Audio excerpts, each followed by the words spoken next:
읽은 말씀은 그 배경을 가지고 있습니다. 이스라엘 민족이 광야의 세월들을 이제 다 마무리를 하고 가나안 땅에 가까이 가게 됩니다. 가나안 땅에 가까이 가게 되니까 이미 살고 있던 민족들하고 마주치게 됩니다.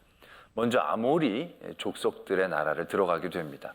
이스라엘 민족은 그곳을 그냥 지나쳐 가고 싶어 했지만 그들은 그대양 두지를 않았습니다. 이스라엘 민족을 공격해 옵니다. 아모리 민족들은 굉장히 호전적인 민족이었는데 그럼에도 불구하고 이스라엘은 두 나라와의 전쟁에서 대승을 거두게 됩니다. 그리고 나서 아모리 땅을 지나 모압 땅으로 들어가게 됩니다. 그때 모압 땅의 왕은 발락이라는 왕이었습니다.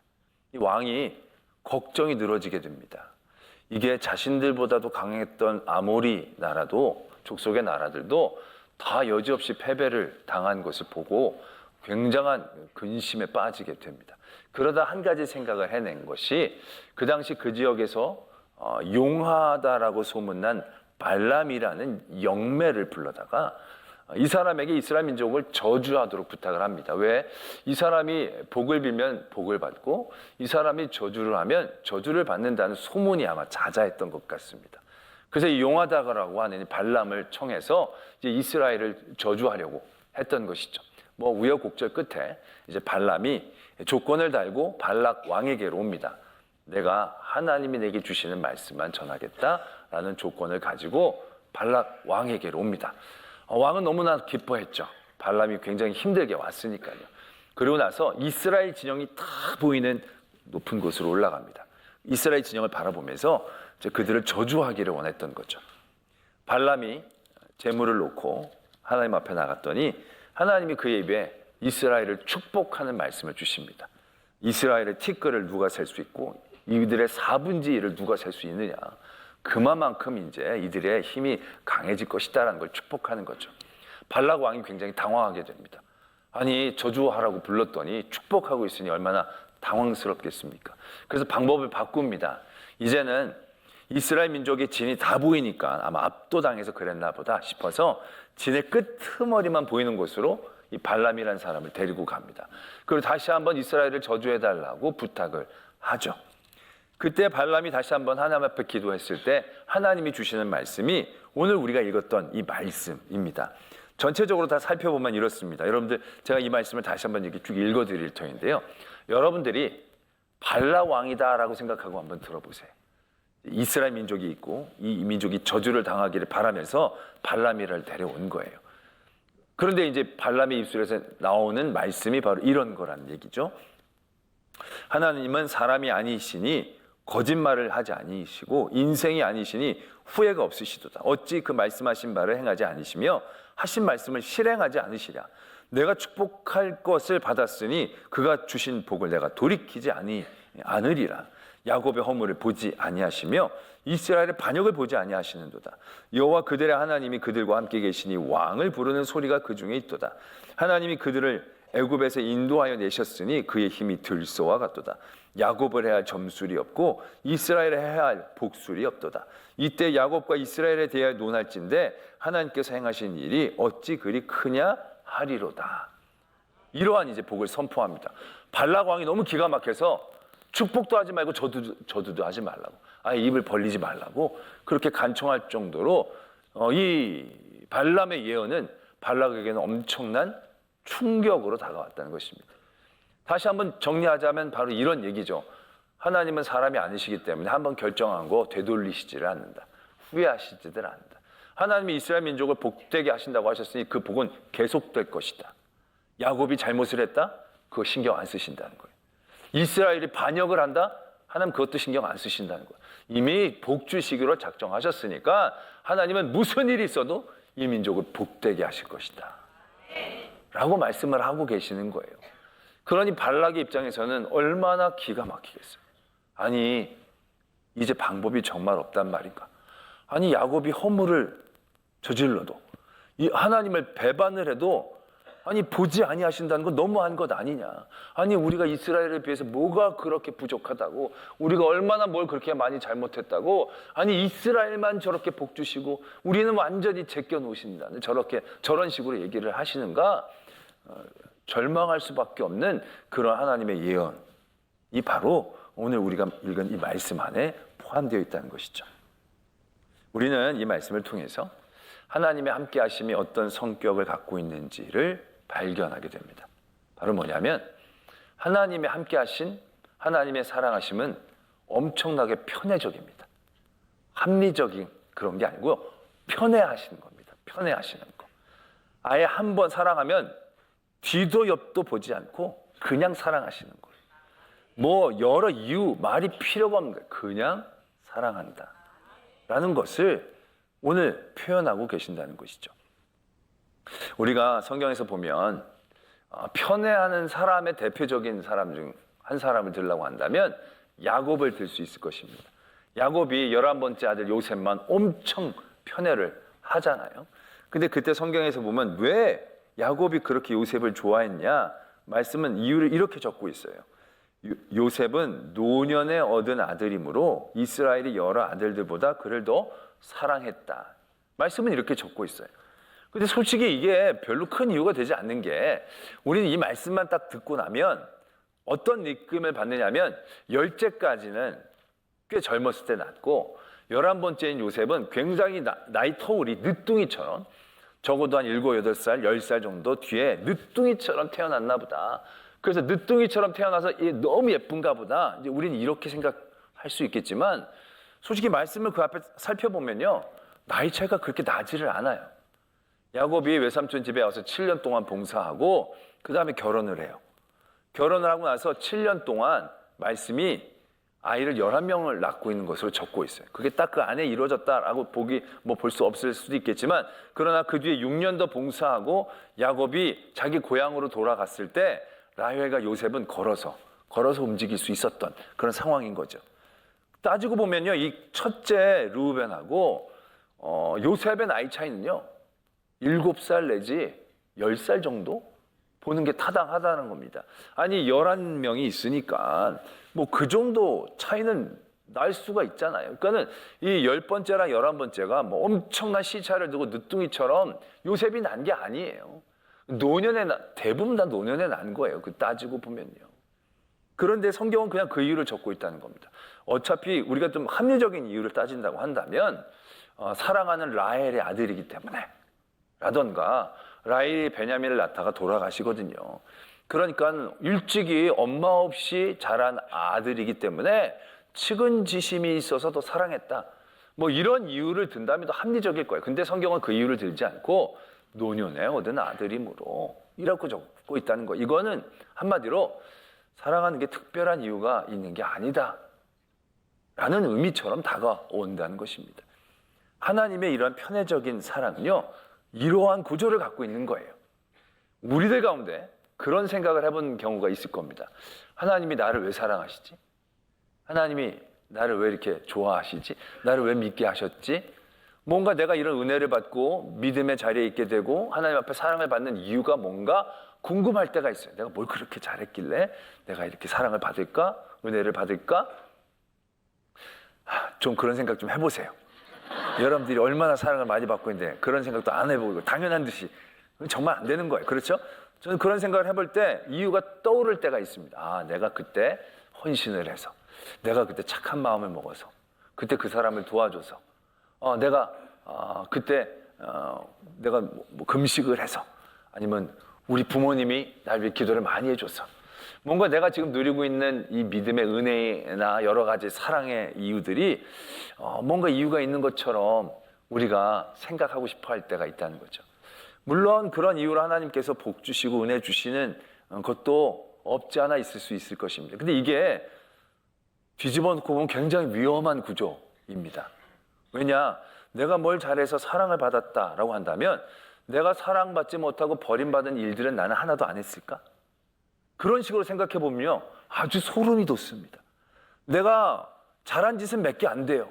가물에 콩나듯 있어요.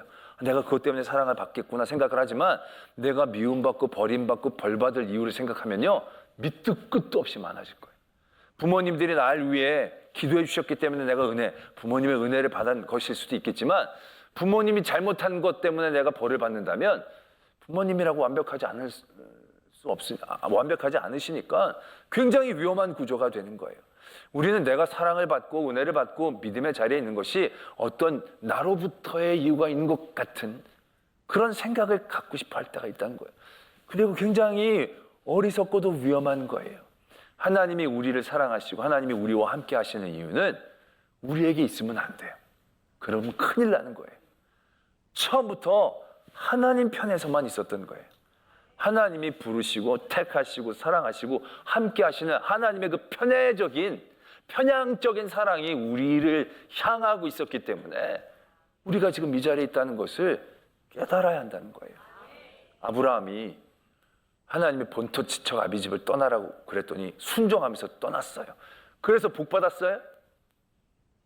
물론 그래서 복 받았다고 생각할 수도 있을 거예요. 그런데 그러고 가나안 땅으로 갔다가 흉년을 만나니까 금방 애굽으로 내려가요. 물어보지도 않고. 애굽에 내려가서도 바로가 두려워서 자기 아내를 누이라고 속여요. 하나님을 믿고 담대하지 못하고. 그런 거 따지면 아브라함은 파양해야 되는 거예요. 뭐 잘한 것도 있지만 못한 것도 있기 때문에, 잘한 것 때문에 복 받으면 못한 것 때문에 대가를 치른다고 생각한다면 버림받아야 돼요. 그가 이삭을 아들로 받았어요. 하나님께서 분명히 약속의 씨앗을 주신다고 하셨는데 아브라함이 그걸 제대로 기다렸나요? 제대로 기다리지 못했어요. 그가 아내 사라의 얘기를 듣고 80대 때 하가를 통해서 이스마엘을 낳아버렸어요. 하나님을 기다리지 못한 거예요. 그렇다면 하나님은 이삭을 아브라함에게 주면 안 돼요. 잘못했으니까. 받을 만한 자격이 충분히 있지 않다라고 볼 수 있다는 거죠. 근데 하나님이 그렇게 하셨나요? 하나님은 그렇게 하시지 않았다는 거예요. 하나님의 아브라함의 사랑은요, 완전히 편애하시는 거예요. 그의 허물을 보지 않으세요. 그가 반역하는 거 별로 마음에 오래 담고 계시지 않아요. 이스라엘 민족이 광야로 나왔어요. 근데 금송아지를 만드는 거예요. 이거 3족이 멸할 일을 한 거예요. 근데 하나님이 그냥 몇 명 때리시고 지나가세요. 물 없으면 물 없다. 먹을 것 없으면 먹을 것 없다. 불평해도 하나님은 크게 개의치 않으시는 거예요. 정탐꾼이 갔다 와서 우리는 못한다라고 하는 얘기를 백성들이 다 듣는 거예요. 지금까지 얼마나 하나님 인도해 주셨는데 하나님을 신뢰하지 못하고 10명의 말에 그들이 현혹돼가지고 완전히 무너진 거예요. 정말로 답답할 노릇이죠. 그래서 하나님 너희들 안 되겠다. 다시 애굽으로 돌아가라 라고 하시는 게 아니에요. 하나님은 그들을 훈련시키시고 그들을 다시 정결케 하시고 그들을 다시 세워주셔서 하나님의 은혜를 받을 사람들로 이끌어 가시는 거예요. 이게 얼마나 편애하시는 거예요. 다른 민족 잘못한 거 다 그런 거 다 일일이 세마시면서 이 민족은 그렇게 하시지 않는 거예요. 이게 하나님의 사람들을 사랑하시고 함께 하시는 이유와 모습인 거예요. 우리도요, 하나님이 우리와 함께 하시는 이유는 그거예요. 잘해서가 아니에요. 탁월해서가 아니에요. 하나님은 우리를 그냥 막 편애하시는 거예요. 하나님이 우리를 편애하면요, 어떤 현상이 일어나느냐 하면요, 우리가 생각하는 단점도 하나님에게는 다 사랑의 이유처럼 보여지는 거예요. 요셉이 형들과 함께 있다가 고자질을 막 했잖아요. 야곱은 그걸 좋게 들은 거예요. 좀 사람이 생각이 있으면 그게 좀 미워 보여야 되잖아요. 야, 형들을 와서 고자질을 하냐? 너 입이 너무 가볍다. 그러면 안 된다. 사회생활 그렇게 하면 안 돼. 뭐 이렇게 얘기해 줄 수 있어야 되는데 야곱은 그것도 예뻐 보이는 거예요. 꿈 얘기를 하는데 형들은 난리가 난 거예요. 근데 뭐 해와 달까지 절한다고 했을 때 야곱은 막 화는 내지만 마음속에 푸는 거예요. 왜? 사랑하니까 그 모든 것들이 의미 있게 다가오는 거예요. 여러분들도 가정에서 사랑하는 자녀가 있을 거예요. 편애하는 자녀는 없기를 바라요. 그러나 사랑하는 자녀를 보면 이게 달라요. 보면 이게 안 사랑하는 다른 집에는 우는 거 보면 아우 막 몸소리 나고 막 신경 쓰이는데 사랑하는 애는 우는 것도 노랫소리처럼 들릴 때가 있어요. 그렇지 않아요? 우는 게 너무 귀여운 거야. 막 너무너무 귀여워가지고 그게 노랫처럼 한참을 듣게 되어지는 그런 거. 남들은 지겨운 게 그 애가 응가를 해도 고소한 냄새가 난다. 이게 사랑하면 모든 게 달라 보이는 그런 현상이 나타나잖아요. 우리가 하나님에게 받는 함께 하심과 사랑의 모습은 그러한 모습인 거예요. 하나님, 내가 이렇게 부족한데, 내가 이렇게 어리석은데, 내가 나약한데 안 그래요. 하나님이 우리의 사랑하는 눈은요, 내가 부족한데 그래서 좋아. 내가 채울 게 있어서 좋아. 난 성격이 까칠한데 난 까칠한 거 좋아해. 하나님, 저는 뭐 너무 줏대도 없고, 나는 그런 사람이 줏대가 없는 게 부드럽고 너무너무 좋아. 하나님, 저는 너무 나 뚱뚱한 거 진짜 좋아해. 나는 실눈이 최고야. 사랑하면 모든 게 사랑의 이유가 되잖아요. 크면 커서 사랑스럽고 작으면 작아서 사랑스럽고. 여러분들 제발 그런 경험을 해보시길 바랍니다. 이 편애라는 것은요, 그런 거예요. 야곱은 요셉이 이유가 있어 사랑하는 게 아니고 그냥 요셉이 사랑스러워요. 그런 요셉의 모든 게 사랑스러운 거예요. 하나님이 우리를 사랑하시는, 하나님 우리와 함께 하심의 이유는 바로 이러한 거예요. 때문에 여러분들, 저는 부족합니다. 죄가 많습니다. 어리석습니다. 그건 하나님 앞에 사랑의 이유이지 여러분들을 버리시거나 여러분들을 떠나시는 이유가 절대로 되어지지 않는다는 거예요. 이스라엘이 금송아지를 만들면 깨트리시고 부수시고 가르치시고, 먹을 게 없다고 불평하면 먹을 걸 주시고, 물이 없다고 불평하면 물을 주시고, 그러면서 그들을 다시금 세워가시는 게 함께 하시는 하나님의 구조와 모습이다라는 사실들을 우리가 분명히 깨달아야 한다는 것입니다. 때문에 이런 편애는요, 우리의 삶의 질을 바꿔놓습니다. 야곱이 요셉을 사랑하니까 어떻게 행동으로 나타납니까? 채색 옷을 지어 요셉에게만 입힙니다. 이건요, 단순히 옷만 하나 좋은 걸 선물해 준다는 걸 의미하지 않습니다. 그 전에 보면 요셉이 형들하고 같이 양을 칩니다. 양을 치다가 형들의 일을 아버지에게 고합니다. 그리고 나서 야곱이 요셉을 더 사랑한다는 얘기가 있고 채색 옷을 지어 입힙니다. 그 다음에 꿈 얘기가 나오고요. 그 다음엔 어떤 사건이 이루어지느냐면 야곱이 요셉에게 이렇게 얘기합니다. 너희 형들이 세겜에서 양을 치고 있다고 하니까 가서 좀 보고 오라고 시킵니다. 여러분, 어떠한 차이가 있습니까? 그전에는요, 요셉도 형들하고 같이 양을 치러 나갔어요. 근데 채색 옷을 입히고 난 다음에 요셉은 형들하고 양을 치러 나가지 않았어요. 채색 옷을 입힌다는 건 이제 너에게 일을 시키지 않겠다. 이제 넌 내 옆에서 나와 함께 있어라. 내 심부름하고 나를 즐겁게 하는 역할을 해라 라고 얘기하는 것과 똑같은 거예요. 그래서 이 채색 옷이라는 건요, 그 뒤로도 굉장히 중요한 의미들을 만들어내잖아요. 요셉의 삶이 바뀌는 걸 의미해요. 편애는 그 사람의 질을 바꿔놓는 걸 의미한다는 거죠. 하나님이 우리를 편애하시는 건요, 그러한 은혜까지 우리를 인도하시는 거예요.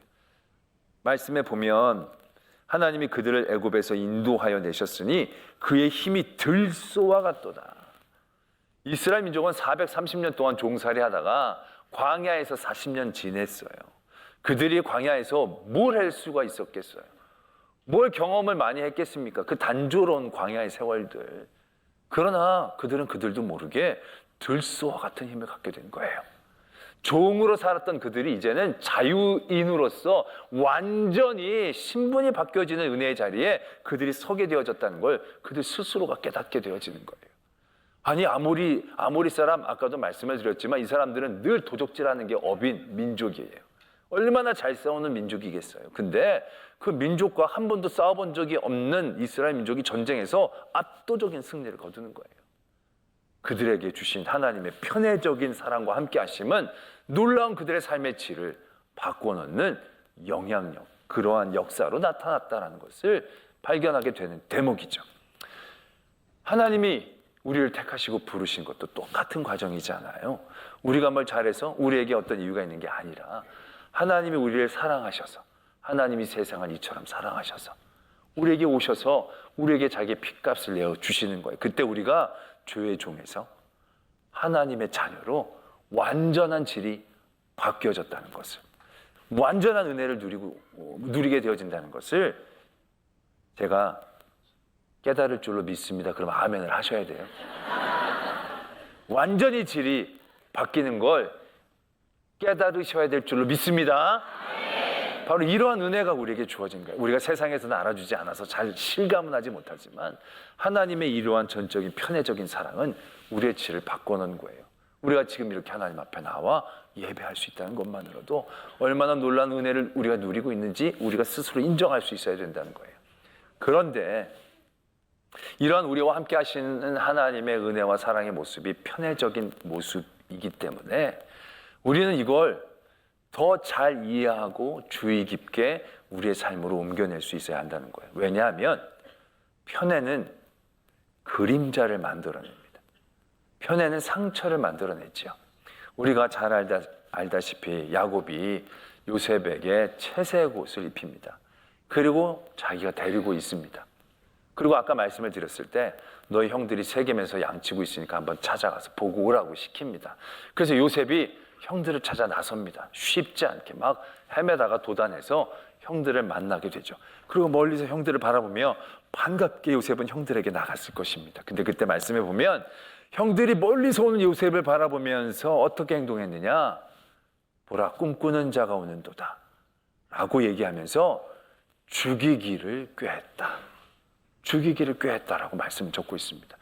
여러분, 한 형제예요. 물론 얄밉게 얘기한 건 분명히 있겠죠. 근데 그렇다 하더라도 때리고 혼내는 정도면 모르지만 11명의 형제들이 모두가 죽이기로 꾀했다는 것은 그 형제 안에 있었던 깊은 분노와 상처를 우리가 깨달을 수 있게 되는 대목이라는 거죠. 야곱은 그냥 요셉을 막 사랑했어요. 채석옷 입히고 질을 막 바꿔줬어요. 그러나 이 세상의 편애는요, 그림자를 만들어내는 거예요. 누구에게 쏟아붓는 사랑 그 반대편에는 그 깊이만큼의 상처를 그 모든 형제들이 겪고 있었다는 것을 의미하고 있다는 거예요. 복의 근원이 되기를 원하시는 거예요. 하나님은 아브라함만 사랑하셨지만 아브라함은 자기만 사랑하신 그 사랑을 통해요 하나님의 은혜를 나누고 전하려고 했다는 거죠. 그래서 롯이 복을 받았고 소돔과 고모라를 향하여 간절히 중보했고 그들이 전쟁에서 패했을 때도 자신의 하인들과 함께 그 모든 것들을 뺏어다 주고 그랬을 때 아브라함이 더 온전한 복과 은혜의 자리, 하나님의 역사의 사람이 될 수 있었다는 것을 우리는 분명히 기억해야 한다는 것입니다. 하나님이 우리에게 주신 사랑은 편향적인 거예요. 편애한 거예요. 근데 그걸 내 것으로만 붙잡으면요, 우리는 그 배타적인 사랑 가운데 스스로 상처 입고 상처 입힐 수밖에 없게 되는 거예요. 그래서 우리는 그 사랑을 잘 이해하고 잘 사용하고 잘 하나님의 은혜로 나눌 수 있으려고 애써야 된다는 거예요. 제가 어떤 모임에 갔는데 제가 그때 허리가 좀 안 좋았던 것 같아요. 제가 그래서 약간 꾸부정하게 다녔나 봐요. 그때 어떤 분이 오셔서 그러더라고요. 목사님 허리가 아프시냐고. 내가 허리가 좀 다쳐서 좀 그랬다고, 수술도 좀 하고 그랬다고 그랬더니 그분이 그러시는 거예요. 아유, 저도 허리를 완전히 다쳐가지고 너무 아파가지고 서지도 못했는데요, 기도를 했더니 하나님이 수술도 안 하고 나를 깨끗이 낫게 해주셨어요. 그러면서 가시는 거예요.